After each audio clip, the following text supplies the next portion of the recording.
Hi, it's Jennifer Weithman with Benchmark. I wanted to share a slide deck that I call Your Journey Home. It's a short buyer's consultation that I do with my buyers before we go out and start looking for homes together. When we did our podcast episode 2, A Path to Purchase, the screen did not share appropriately. And I know some people, including myself, are visual audible learners, so we want to have this for you. So I'm with Benchmark. We are a real estate agency and brokerage in Middle Tennessee with top agents. We outproduce the competition 2-1. There are over 1,600 affiliates with us, and we have closed since 2008, $36 billion in real estate. We're part of the United Real Estate Group as well.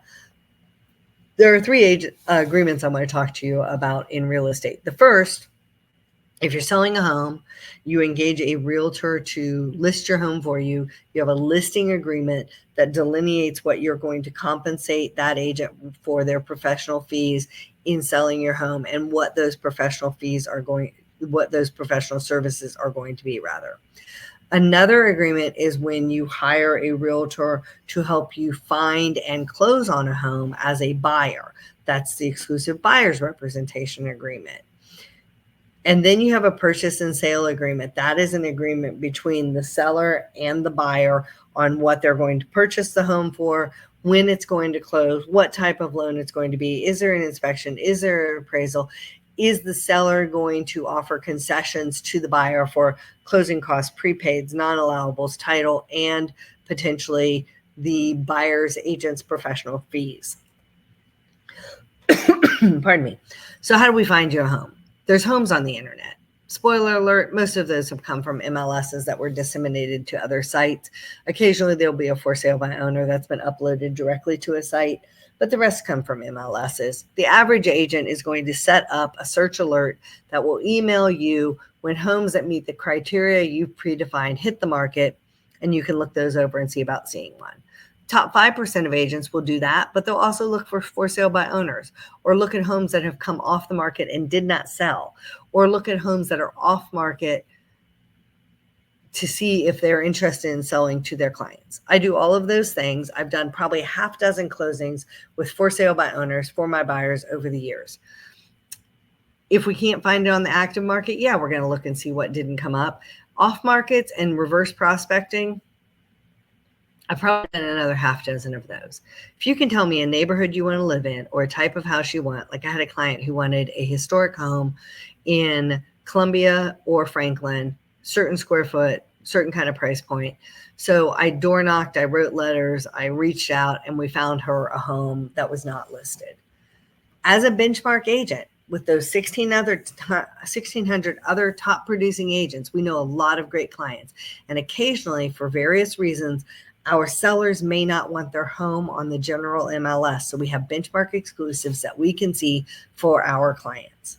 And then I network with agents who are not with Benchmark, but with other brokerages nearby.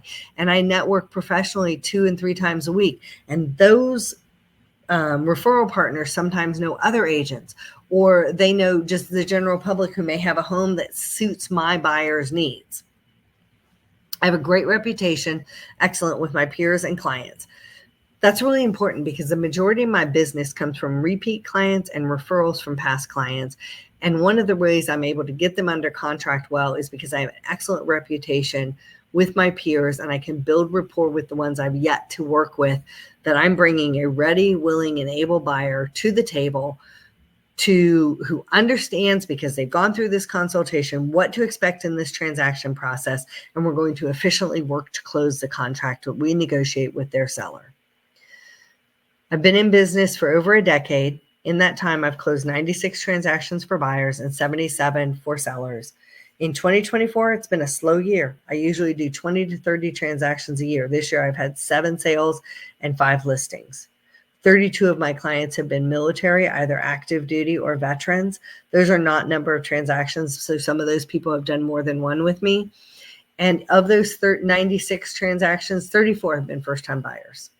12 of those have been since August of 23. It's one of the reasons we started this podcast. We want you to know that you can be a homeowner and you can own the home that you want to be in. My youngest was a 20-year-old. My oldest was 65. Every one of them has been fantastic. When you're hiring a buyer's agent, list to sale percent is something you should probably look at.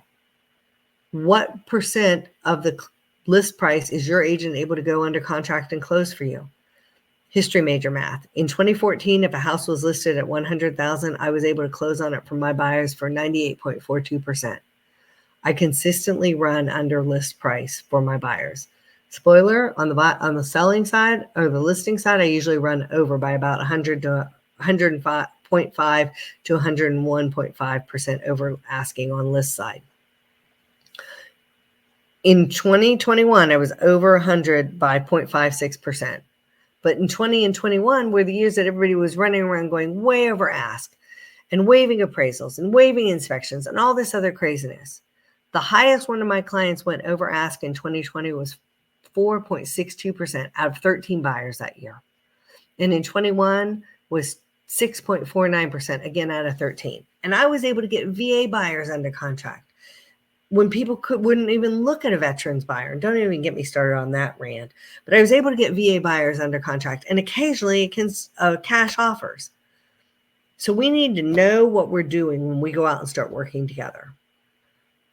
Where's your money coming from? Do you have cash or are you getting a loan? If you're getting a loan, has Lance seen your pre-approval? Has he seen your income supporting docs? Has he pulled your credit? Do we have the whole picture and know that you're well qualified for a conventional or an FHA or VA? Do you need seller's concessions? What's the timing on this thing? How fast can that lender get your loan closed? Do we need to slow it down? Your lease is up at a certain time. You're trying to get to a location for a job start or a school start. What do you want in the new home? What do you need in your new home? My want might be your need. Maybe I want to have a principal on the main, but you have mobility issues and you need to have the principal on main. Why are you moving? Are you moving so that you have less space to have to clean? I did that recently. Are you moving to be near the lake? I did that. Are you having an addition to your family? Maybe you're having a baby. Maybe your parent is moving in with you. What's your why? So that we can stay focused on this whole goal. So once we've prepared and we know what we're looking for, then we start searching for homes on the MLS, with door knocking, with whatever it takes to find what you're looking for. Then we see some and we want to go out and view them in person. We find one we like.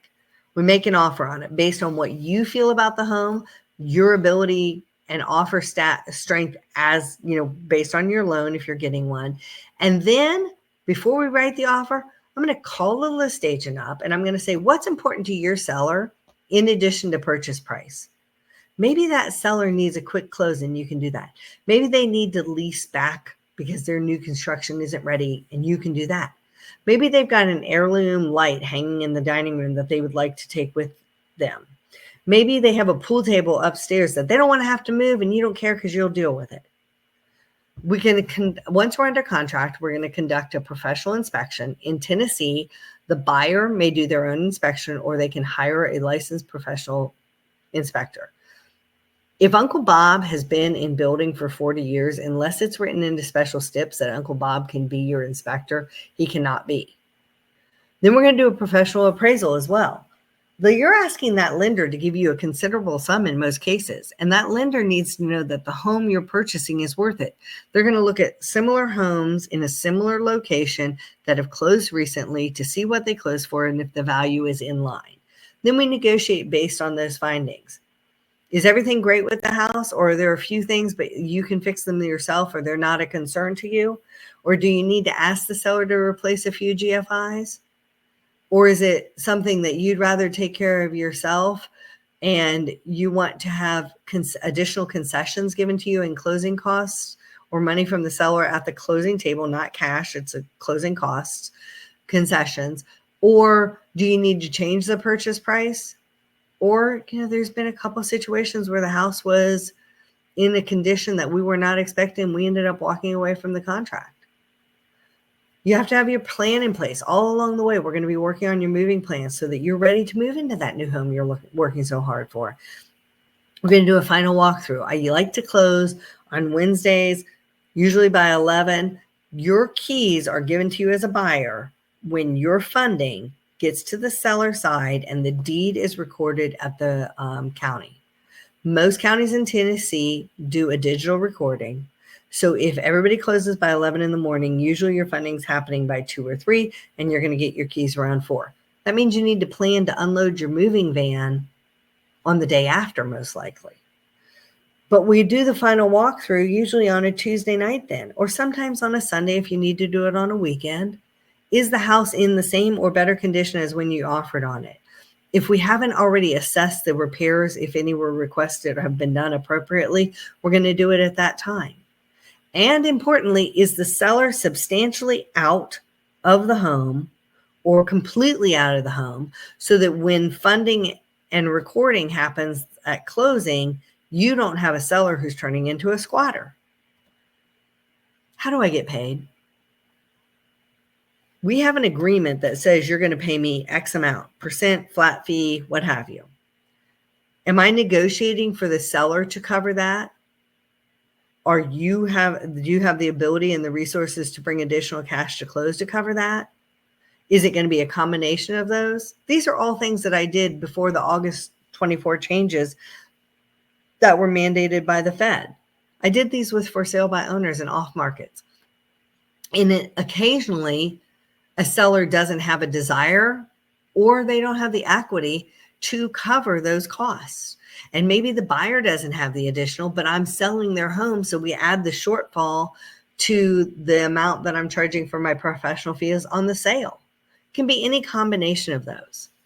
I said my business is built on referrals, so it's important that I meet or exceed your expectations for me. I need to know what your expectations are for me. I need to know what questions you have. This consultation is not the first and the last, completely done, no more questions after. We're having questions and refining this all along the way. And that includes to some degree what you're looking for in a home. Maybe you thought that you only wanted 5 acres, but we found 10 acres and half of it's wooded. And so you don't care because you don't have to maintenance it.